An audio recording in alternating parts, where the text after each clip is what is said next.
সম্মানিত দূরে এবং কাছের কৃষক ভাই ও বন্ধুরা, আসসালামু আলাইকুম। আপনারা কেমন আছেন? আশা করি সবাই ভালো আছেন। তো আজকে যে বিষয়ে কথা বলবো যে আইল ফসল একটি কৃষককে কিভাবে লসের হাত থেকে রক্ষা করে। তো সম্মানিত ভাইয়েরা, আপনারা দেখতে পাচ্ছেন এখানে মোটামুটি 230 শতক জমি। এই 230 শতক জমিতে বিভিন্ন ফসল চাষ করা হয়েছে। তার মধ্যে হলো আলু চাষ করা হয়েছে, রসুন চাষ করা হয়েছে, পেঁয়াজ চাষ করা হয়েছে। বর্তমান বাজার প্রেক্ষাপটে এই তিনটা ফসলই কিন্তু বর্তমানে কৃষকেরা লসের দিকে রয়েছে। কারণ যখন বীজগুলো বপন করে সেই বীজগুলোর দাম ছিল উচ্চ চড়া দামে। এই যে দেখছেন আলুর গাছগুলো কেটে রাখা হয়েছে, কিন্তু আলুগুলো তোলা হচ্ছে না। কারণ আলুর বাজার কিন্তু খুবই খারাপ। কারণ এখন যদি আলু তুলে বিক্রি করা হয়, এই আলুর কিন্তু বীজের দামে কিন্তু উঠবে না। কারণ আলুর বাজার একবারে কমে গেছে। প্রতি কেজি আলু বিক্রি হচ্ছে 10 থেকে 12 টাকা কেজি পাইকারিতে। তো সম্মানিত ভাইয়েরা, আমরা যারা ফসল চাষ করতেছি, কৃষিক্ষেত্রে অবশ্যই আমাদেরকে টেকনিক অবলম্বন করে ফসল চাষ করতে হবে। সেই টেকনিকটা হলো আইল ফসল। আইল ফসল এমন একটি ফসল যেটা চাষ করতে বেশি জায়গার প্রয়োজন হয় না। পরিত্যক্ত জায়গাতে আইল ফসল চাষ করা হয়। কেননা আইলের পাশে যে অল্প সামান্য জায়গা, এই জায়গাতে যদি মাচা তৈরি করে এরকম করলা চাষ করা হয়, সেটা কিন্তু অল্প জায়গাতেই হয়ে যাবে। তো এই 230 শতক জায়গাতে যে করলা চাষ করা হয়েছে, আপনারা একটু ভাবুন যে এখানে কতটুকু করলা হবে। কারণ এটা কিন্তু একটি কৃষককে ভালো একটি ব্রেকআপ দেবে। কারণ বর্তমানে করলার বাজার কিন্তু খুবই ভালো। আমাদের এদিকে 60 থেকে 70 টাকা কেজি করলা বিক্রি হচ্ছে।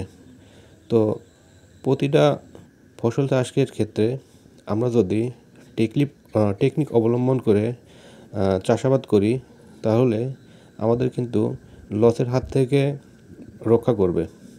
তো এখানে যে আলু বলেন, পেঁয়াজ বলেন, রসুন বলেন, এই তিনটা ফসলে কিন্তু বর্তমানে কৃষকেরা কিন্তু লসের দিকে রয়েছে। পেঁয়াজের বাজারও খারাপ, রসুনের বাজারও কিন্তু খারাপের দিকে যাচ্ছে। আলু তো বলবো না, আলুর বাজার কিন্তু আরও বেশি খারাপ। তো এই ফসলগুলো যখন একটি কৃষক বিক্রি করতে যাবে, তার কিন্তু খরচের টাকা ওঠা মুশকিল। তো এই খরচের টাকার ওঠার কিন্তু যোগান কিন্তু এই জায়গা থেকে যে ব্রেকআপটা দিবে, সেটা হলো আইল ফসলে যে করলা চাষ করা হয়েছে, এই করলা কিন্তু যে খরচের টাকা কিন্তু ভালো একটি ব্রেকআপ দিয়ে দিবে। কারণ করলা যখন হবে, তখন কিন্তু খুবই ভালো মানের করলা এখানে হবে। আগে আমি একটা ভিডিও করছিলাম যে টেকনিক অবলম্বন করে কিন্তু হাজার হাজার টাকা বাড়তি ইনকাম করা হয়। অনেকে কিন্তু এটা অনেকে গ্রাহ্য করছেন কিংবা করেন নাই, ভিডিওটা অনেকে দেখে নাই। তো আপনারা এখন নিজের চোখে দেখেন যে করলা গাছগুলো কিন্তু হয়ে গেছে। এই 230 শতক জায়গাতে যে পরিমাণে করলা হবে, পরবর্তীতে কিন্তু আপনাদেরকে এই ভিডিওতেও দেখানো হবে যে কী পরিমাণে করলা এখানে বিক্রি হচ্ছে। কারণ একটি কৃষক প্রত্যেকটা ফসল চাষ করে হলো স্বপ্ন নিয়ে। তো সেই স্বপ্নগুলো কিন্তু এখন বাস্তবে রূপ নেওয়া কিন্তু খুবই কঠিন হয়ে গেছে যে বাজারের কারণে। কারণ কৃষক যখন একটি বাজারে ফসল বিক্রি করতে যায়, প্রত্যেকটা ফসলে কিন্তু দাম কম।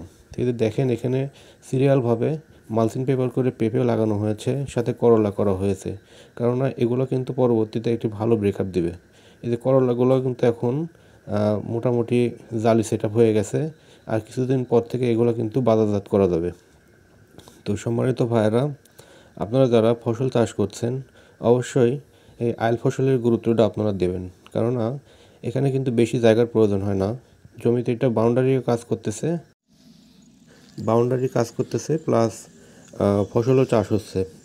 তো সম্মানিত ভাইয়েরা, আপনারা যারা ভিডিওটি দেখলেন, অবশ্যই কমেন্টে জানাবেন যে এই আইডিয়া যদি আমরা ফসল চাষ করি, কৃষিক্ষেত্রে কিন্তু আমাদের লস হবে না, বরঞ্চ লাভ হবে।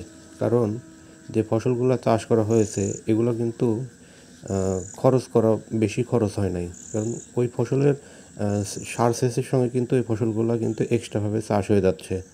এজন্য আমরা আইল ফসলের গুরুত্বটা সবসময় দেব, কারণ বাড়তি ইনকাম করার একটা সোর্স আমাদেরকে এই আইল ফসল থেকে যোগান দেবে। তো সম্মানিত ভাইয়েরা, অবশ্যই আপনারা আইল ফসল চাষ করবেন।